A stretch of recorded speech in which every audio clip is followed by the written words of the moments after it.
Salam sejahtera, saudara yang kekasih, di dalam nama Tuhan Yesus Kristus. Kembali kita bertemu di dalam dimensi iman Kristiani.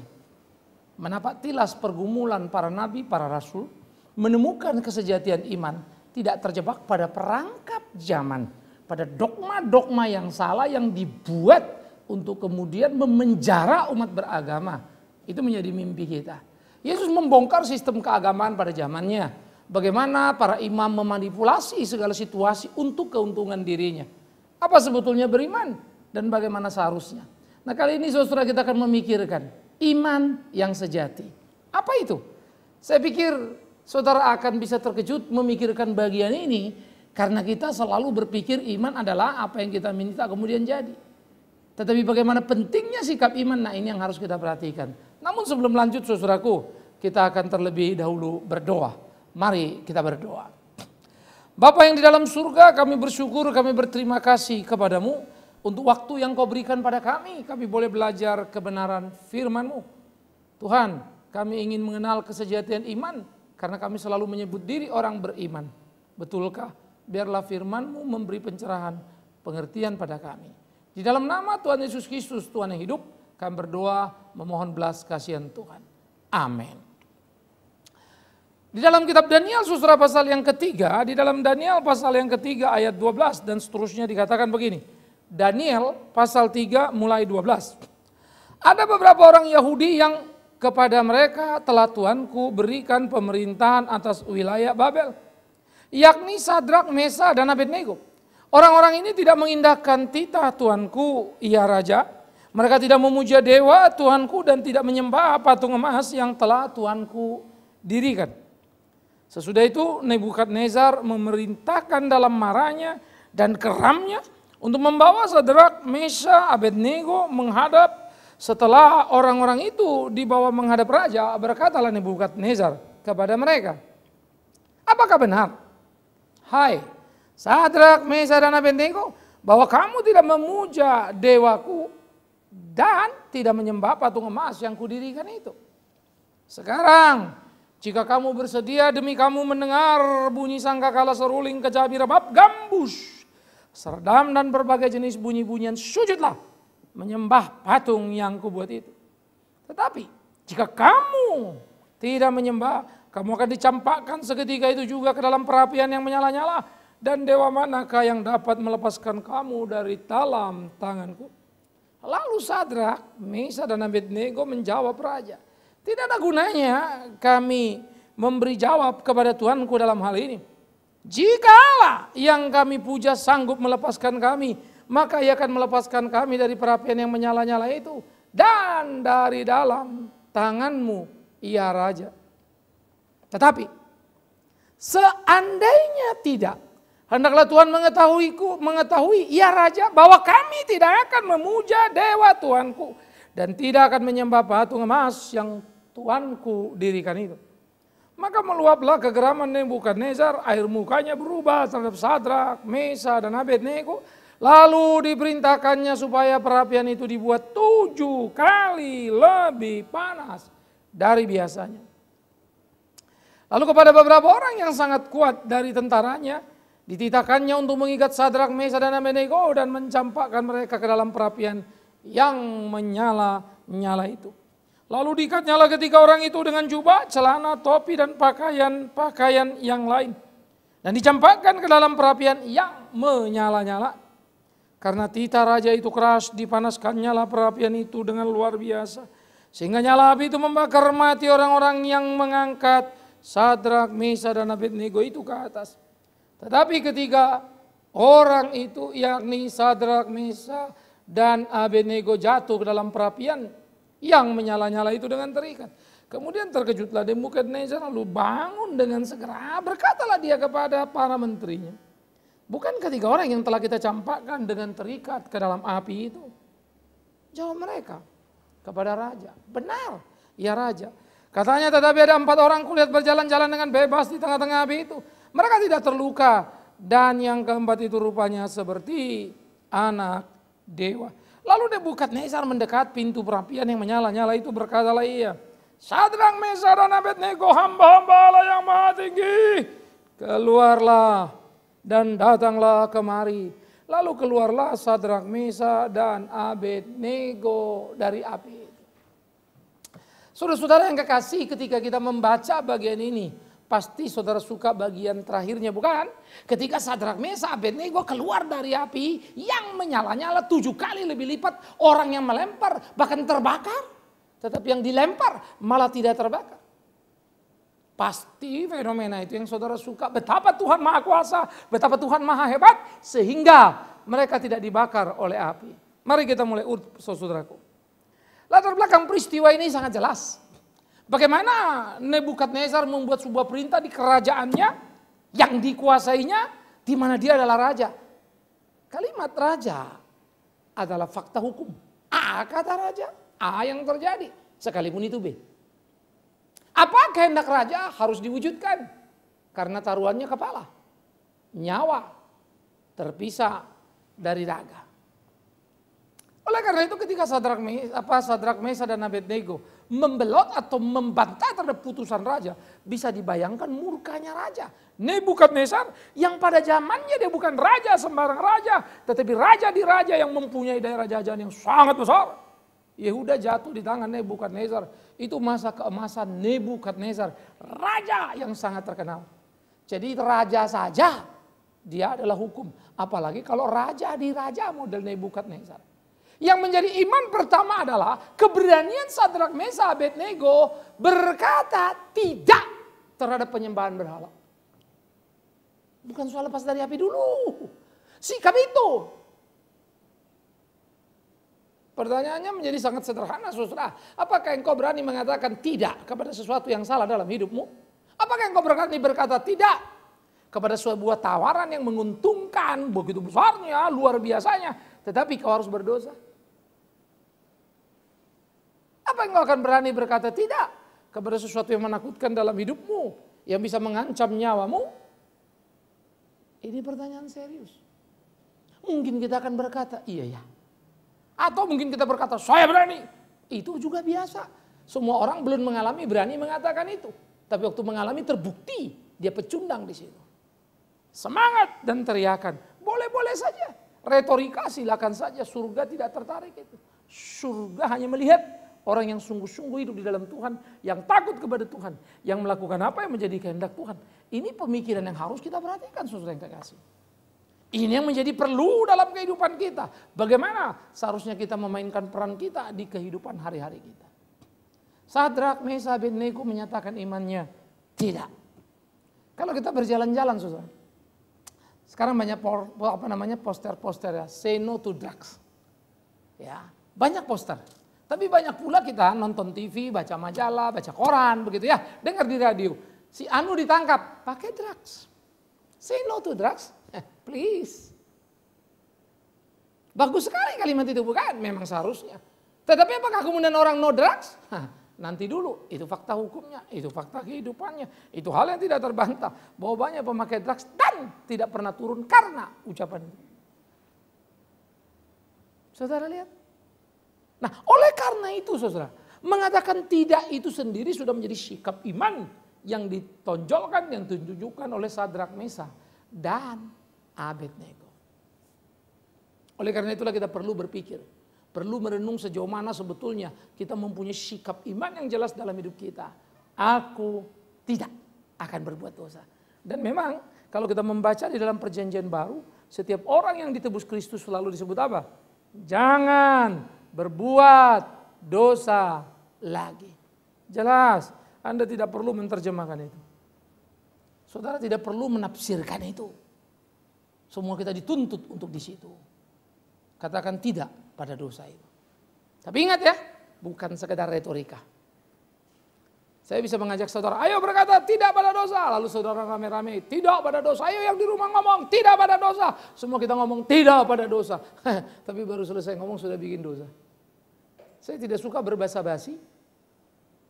Ya, saya tidak suka memotivasi sebagai seorang motivator. No, tapi saya mau. Dan saya rindu, dan itu panggilanku, menyatakan kebenaran, dan engkau harus bergumul dalam perkenalan itu dengan Tuhan itu.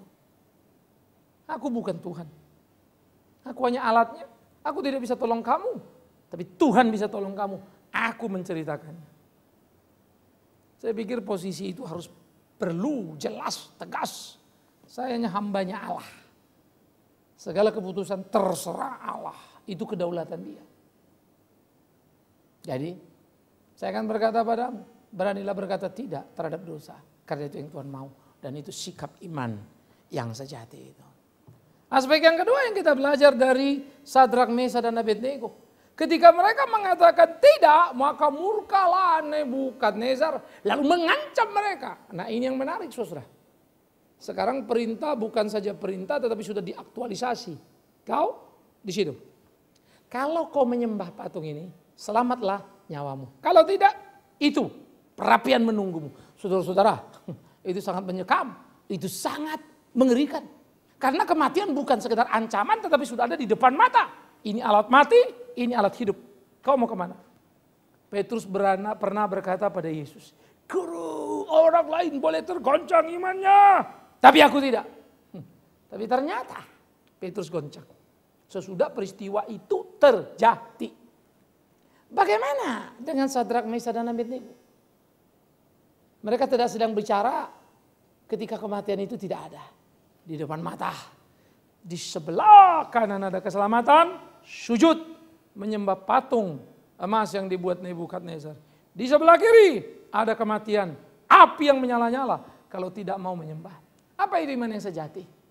Iman yang sejati berkata tidak, maka yang kedua dia berkata apapun akibatnya aku terima. Wow. Saudara-saudara, saya pikir ini menjadi perlu. Saya kira kita orang Kristen ini selalu dilatih, dimotivasi. Ayo percaya pada Tuhan. Dan kita berkata amin kenceng setengah mati karena dalam gedung gereja. Keluar dari gedung gereja, ya marilah kita jujur pada diri kita ini. Babak belur semua kita ya. Hidup kita nggak beriman betul kok itu. Kita terlalu banyak membuat tata krama yang nggak ada juntrungannya. Kita terlalu banyak berbasa-basi dalam hidup ini. Seseorang hanya kita sebut baik karena cocok sama kita. Lalu tidak baik karena tidak cocok sama kita. Padahal orang baik adalah orang yang benar. Mungkin tidak cocok dengan kita. Tapi dia benar, dia baik. Artinya apa? Kau tidak baik. Kalau kau baik, kau benar. Aku rasa kau tidak baik. Aku yang tidak beres. Selesai bukan? Jangan suruh orang menyesuaikan diri dengan kita. Tapi perhatikan. Benar tidak itu? Benar. Ya sudah, terima. Tapi saya nggak suka dia. Stop. Jadi saudaraku yang kekasih. Pemahaman penggalian seperti inilah yang perlu untuk kita pikirkan dalam hidup kita. Karena orang beriman, dia tahu Tuhan akan lakukan yang terbaik pada dirinya. Apapun itu. Entah hidup, entah mati, itu yang terbaik. Jadi jangan saudara pikir kalau yang terbaik Tuhan berikan. Umurmu panjang sampai 90 atau 100. Bukan. 30 pun kau mati, kenapa rupanya? Yesus 33,5 tahun kurang lebih usianya. Apa kau mau bilang itu tidak baik? Tidak diberkati? Yesus hidup miskin, tidak kaya. Mau bilang tidak diberkati? Hanya orang celaka yang mengucapkan itu dan menghina Kristus Tuhan. Dengar kalimat saya baik-baik. Hanya orang yang menghina Kristus yang berkata miskin itu celaka. Hanya orang yang menghina Kristus yang berkata mati muda itu celaka. Hanya menghina Kristus berkata sakit itu celaka. Yesus dicambuk, dihajar. Sakit luar biasa. Fisiknya. Jiwanya sendiri semua pergi. Mengerikan. Dan dia mati. Mudah. Jadi pertama iman sejati mengatakan tidak pada dosa. Kedua siap menanggung konsekuensi. Yang ketiga ini menarik saudara. Nah itu apa yang dikatakan oleh Sadrak, Mesah, Abednego. Lalu mereka berkata, Raja buat apa berbantah-bantah dengan engkau? Baiklah. Lemparkan kami ke api itu. Karena kami tidak akan pernah menyembah dewamu itu. Waduh. Saudara kalau ini ngomong ya 50-50 artinya di situ ada 50, di sini 50. Kemungkinan sih kita kalah. Tapi masih ada harapan lah ya 50 ya. Tetapi kalau di sana 100.000 di sini 1, nah itulah posisi Sadrak, Mesah, Abednego. 100.000 lawan 1, bagaimana you mau menang? Nah saya bikin lebih hebat lagi. 1 juta lawan 1. Ya omong kosong besar itu bukan. Tidak mungkin lolos. Tetapi Sadrak, Mesah, Abednego yang mengagumkan. Ini kata kuncinya. Lemparkan kami ke api itu. Tuhan akan melepaskan kami dari api. Tapi, nah itu imannya. Tapi, ini imannya. Tapi, ini imannya. Bukan soal melepaskan dari api. Kalau kami terbakar di api itu. Tuhan, tetap Tuhan. Bisa engkau berkata itu saudaraku? Itulah iman yang sejati. Dulu saya sering kali khotbah salah. Makin hari ngerti benar. Sekarang waktu saya sudah mengerti benar saudara. Benar-benar? Betul benar? Hebat benar? Enggak juga. Baru saya tahu lagi. Waktu saya makin ngerti benar, saya kaget setengah mati. Jadi dulu aku salah banget? Yes. Jadi aku juga takut. Kalau dulu aku pernah rasa benar, bikin salah. Sekarang makin benar lagi, bisa salah? Bisa. Karena aku lagi berdiskusi tentang Tuhan. Tuhan itu bukan manusia yang bisa kuanalisa. Manusia saja yang tak lulus dianalisa, apalagi Tuhan. Rendah hati itu harus menjadi jalan satu-satunya. Kita hidup mengikut Tuhan. Itu sebab saya akan mengatakan apa yang harus saya katakan karena kebenaran. Saudara-saudara, ini jadi perlu untuk kita pikirkan. Sama-sama. Tidak penting kau pendeta atau bukan. Dan jangan mengklaim dirimu dan berkata engkau orang hebat karena jabatanmu. Saya pendeta. Tapi saya tidak pernah akan masuk surga karena saya pendeta. Saya akan masuk surga kalau saya lakukan kehendak Kristus Yesus Tuhan yang kupercaya. Kulakukan apa tidak? Nah, dia akan menghakimi aku. Bukan kau. Dan aku tidak bisa menghakimimu. Gak ada penting jadi pendeta. Penting melakukan kehendak Tuhan. Nah, itu pikirkan baik-baik. Nah, oleh karena itu saudara yang kekasih, di dalam nama Tuhan Yesus Kristus, menemukan kesejatian iman menjadi panggilan semua orang. Panggilanmu, panggilanku. Nah, di sini kita bertanding terus, berjalan untuk tumbuh lebih tinggi. Tapi ingat, semakin kau tinggi, semakin kau bergumul untuk mengerti kemurnian iman itu. Ingat bukan? Saya pernah menyampaikan bagaimana Paulus yang luar biasa dipakai Tuhan itu. Justru bonus yang diterimanya, perhatikan, yang luar biasa dipakai Tuhan itu, bonus yang diterimanya apa? Bukan harta seperti kata orang sekarang, bukan sembuh seperti yang diobrolkan sekarang, bukan. Yang diterima Paulus duri dalam tubuhnya sampai dia memohon kepada Tuhan, kalau boleh ambil ini 3 kali. Tuhan tolong cabut, Tuhan tolong cabut, Tuhan tolong cabut. Apa kata Tuhan? Tidak, cukup kasih karuniaku bagimu. Apa kata Paulus? Percuma aku melayani. Buat apa aku engkau kalau begini jadinya? Aku dipakai untuk menyembuhkan orang sakit, tapi aku tidak sembuhkan, malu. Apa kata orang? Itu hanya orang-orang sekarang yang menyebut mereka yang tidak mengerti cinta Tuhan. Paulus bilang apa? Dalam kelemahanku, nyata kekuatanmu, soli Deo gloria, segala kemuliaan bagi Allah. Waduh saudara, saya sangat terpukul dan haru baca itu. Kenapa? Karena aku sering sekali juga kalau sudah sulit, sudah susah, rasa Tuhan kok gini? Malu. Saya perlu pemurnian iman itu. Saya perlu terus belajar itu. Mungkin engkau akan bilang, Pak Bigman, enak sih. Bapak ngomong betul sih, tapi siapa yang kuat? Saya sih jujur loh Pak, kalau saya yang kayak gini tiba-tiba miskin, saya tak kuat. Saya jujur loh Pak, kalau subuh saya tiba-tiba mati, saya tak kuat. Saya jujur loh Pak, kalau istri saya tiba-tiba mati, saya nggak kuat, dan seterusnya. Aku ingin bicara kepadamu saudaraku, itu iman yang salah, bodoh itu. Alkitab sudah berkata, tidak ada pencobaan melebihi batas kemampuanmu. Apa yang terjadi? Pasti Tuhan kuatkan dan mampukan kau. Jadi tidak perlu kau bayangkan yang tidak perlu. Tapi lakukan apa yang perlu. Jangan kau diskusikan, mana mungkin orang gini, mana mungkin gini. Itu kan bodoh sekali. Emang Tuhan tidak tahu ngatur. Emang Tuhan tidak bisa stop sampai mana bebanmu.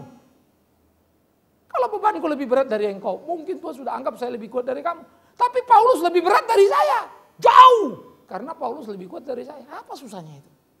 Tapi aku tidak mau lemah dong. Aku mesti belajar. Kalau boleh nanti satu titik. Seperti Paulus itu loh.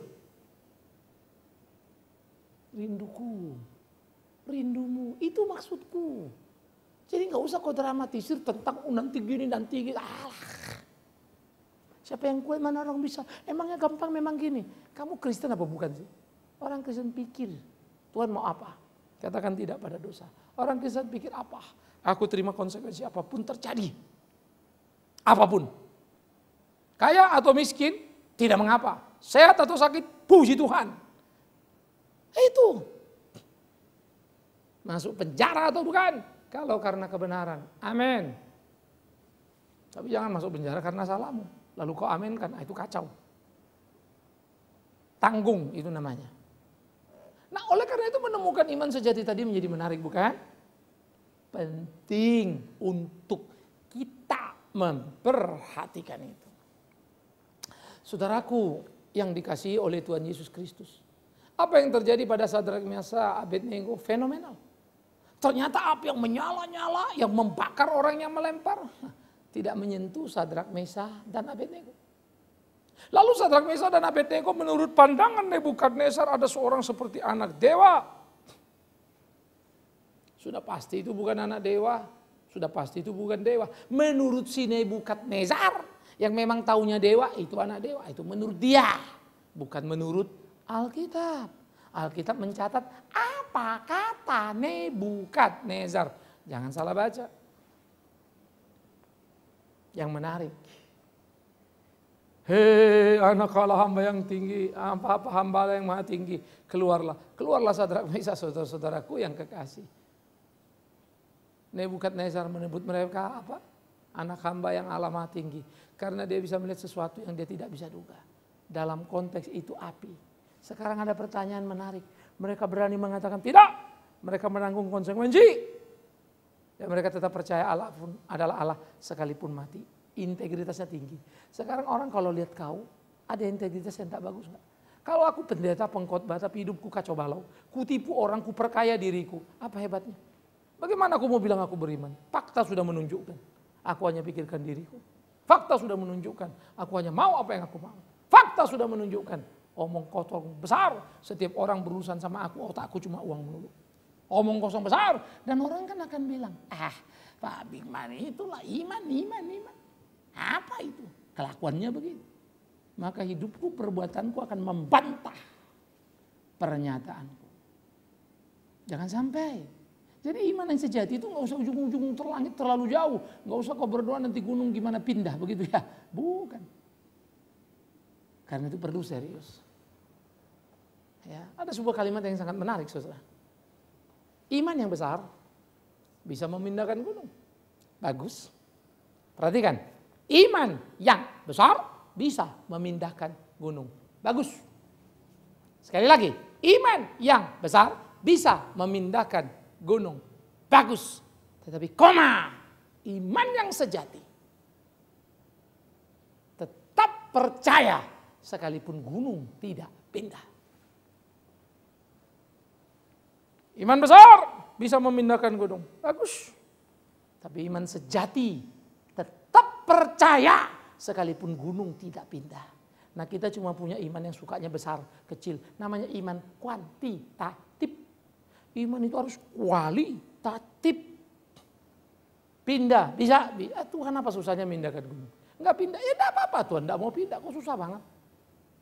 Jadi bukan soal kau. Ini soal Tuhan. Tapi kita suka dia, imanmu jadikan, goncangkan supaya surga berubah. Tuhan mendengar, Tuhan turun tangan. Waduh, siapa kau bisa menurunkan Tuhan dari surga sana? Siapa kau bisa menggerakkan Tuhan? Baca ayat Alkitab itu baik-baik. Mereka berteriak, tolonglah, pimpinlah. Pada akhirnya kalau dibaca seluruh kitab Mazmur ada pergumulan paling manusiawi. Bagaimana mereka menjerit, minta tolong, kenapa kau biarkan? Akhirnya Tuhan tolong aku dan seterusnya. Tapi kemudian mereka menyadari penuh. Ya Tuhan, akhirnya aku tahu. Kau jauh lebih tahu. Baca semua kitab, jangan sepotong-sepotong. Jadi Sadrak, Mesakh, Nebukadnezar apa? Sadrak, Mesakh, Abednego selamat? Yes. Nebukadnezar kagum? Yes. Iman sejati mendatangkan kekaguman dan respek tinggi bahkan dari lawannya. Adakah itu dalam hidup kita? Orang respek pada kita dari berbagai aspek hidup kita. Satu hari orang dengar kamu sudah mau mati atau sudah mati lalu hidup lagi. Wah, semua orang hebat ya, hebat. Tapi dilihatnya kelakuanmu, heran ya. Orang itu sudah mau mati hidup lagi, masih nipu loh. Sampai orang bilang, kenapa tadi dia mati hidup lagi? Mendingan dia mati teruslah. Jadi nggak nipu, kan begitu toh. Ayolah kita jujur, kita perhatikan diri kita. Biarkan cinta kasih Tuhan menolong saudara. Membawa kita pada pemahaman yang penuh. Supaya kita jangan salah dalam kehidupan di dunia ini, saudaraku yang kekasih. Jalani hari-hari ini seperti apa yang Tuhan mau. Sehingga hidup kita sungguh-sungguh menjadi hidup yang memuliakan nama Tuhan selalu. Jangan takut terhadap pergumulan zaman. Tapi sebaliknya, semakin berani, semakin kuat, semakin tangguh, supaya Tuhan dipermuliakan. Alangkah amat sangat indahnya kalau hidup kita, hidup yang menyenangkan hati Tuhan kita. Iman sejati harus kita miliki. Berproses dalam waktu, menemukan kesejatian. Pasang surut kehidupan adalah proses pembentukan. Jatuh, bangun. Jatuh, bangun. Waktu jatuh, jangan putus harapan. Waktu bangun berdiri tegak, jangan besar kepala. Hanya Tuhan yang luar biasa. Iman yang sejati, tahu menempatkan dirinya. Iman yang sejati, tidak menepuk dadanya dan berkata, pisau, hebat, jago, dia hebat, dia luar biasa. Nah, kalau orang sudah memuji-muji dirinya sebagai tokoh yang paling hebat, kalau orang membiarkan dirinya dicari-cari karena dianggap dia penyembuh, demi Tuhan yang hidup, dia sudah bukan menjadi tempat yang pas, dia sudah menjadi hamba terhadap dirinya sendiri. Itu sebab Paulus marah ketika ada orang memuji dia. Inilah hamba Allah yang maha tinggi, inilah hamba Allah yang maha tinggi. Dia balik, setan, pergi. Kaget ya, orang itu memuji-muji kok menyebut hamba Allah yang maha tinggi, kok saya dihardik. Karena dia ingin memuji-muji Paulus supaya Paulus besar kepala, lalu lupa diri dan hilang. Paulus tahu ini setan. Jadi setan jangan kau pikir cuma nakut-nakutin, gitu, oh serem apa begini. No. Hati-hati, belajar Alkitab banyak. Akhirnya, pergumulan persoalan Sadrak, Mesyak, Abednego menjadi sebuah kisah yang luar biasa, bukan? Kiranya saudara boleh pertolongan Roh Kudus, menikmati itu, mengerti itu, memahami itu, dan begitulah kita bersama-sama. Engkau di sana, aku di sini. Bagaimana kita hidup memuliakan Tuhan kita itu. Biarlah Tuhan dipuji, biarlah Tuhan ditinggikan, dan iman sejati itu makin serius, makin sungguh-sungguh. Jangan beri telingamu mendengar khotbah-khotbah yang hati kecilmu saja tahu itu salah. Tapi kau tetap di situ, tetap di situ, tetap di situ. Hanya karena banyak temanmu sudah biasa, sudah lama. Hati-hati. Kau akan berurusan dengan Tuhan. Banyak dipanggil, sedikit dipilih. Banyak orang masuk ke dalam gereja, sedikit yang masuk ke surga. Semoga itu menjadi pemikiran kita, supaya kita menemukan iman yang sejati. Selamat bergumul, selamat membuat keputusan, selamat berani dan berkata tidak pada dosa, dan mengayunkan langkah menjalani hari-hari kita. Biarlah Tuhan menolong saudara, Tuhan memimpin saudara, dan kiranya apa yang kita kerjakan lewat dimensi iman Kristen terus memberikan pencerahan, menuntun, membimbing kita. Tuhan menyertai, Tuhan memberkati kita, saudaraku yang kekasih. Camkan itu, pikirkan itu. Kita berdoa. Tuhan, kami bersyukur, kami berterima kasih untuk cinta kasih Tuhan dalam hidup ini. Kami bersyukur, kami berterima kasih. Kau berikan kami iman. Kiranya kemurnian iman terus bertumbuh oleh firman-Mu, menuntun, membimbing kami di jalan kami menjadi seperti apa yang Tuhan mau. Semakin sejati, semakin sungguh dalam kehidupan. Akhirnya orang bisa melihat dan berkata, memuliakan nama-Mu karena tampak Tuhan di hidup kami, di hari-hari kami. Terpujilah Tuhan kami. Amin. Saudara-saudara yang kekasih, doakan, dukung terus pelayanan kita lewat dimensi iman Kristiani, supaya menjadi berkat bagi banyak orang. Program rutin ini saudara bisa ikutin di televisi, bukan? Kirimkan BB saudara, SMS saudara kepada banyak teman, supaya pada hari waktu yang menjadi bagian dari pelayanan dimensi iman Kristiani, mereka juga boleh menjadi ambil bagian. Doakan supaya aku terus hidup sebagai pendeta dengan kemurnian dan kesejatian iman, berani dan tidak berubah hanya karena kondisi. Tuhan menolong kita semua. Salam hormat, salam kasih saya untuk tiap saudara. Amin.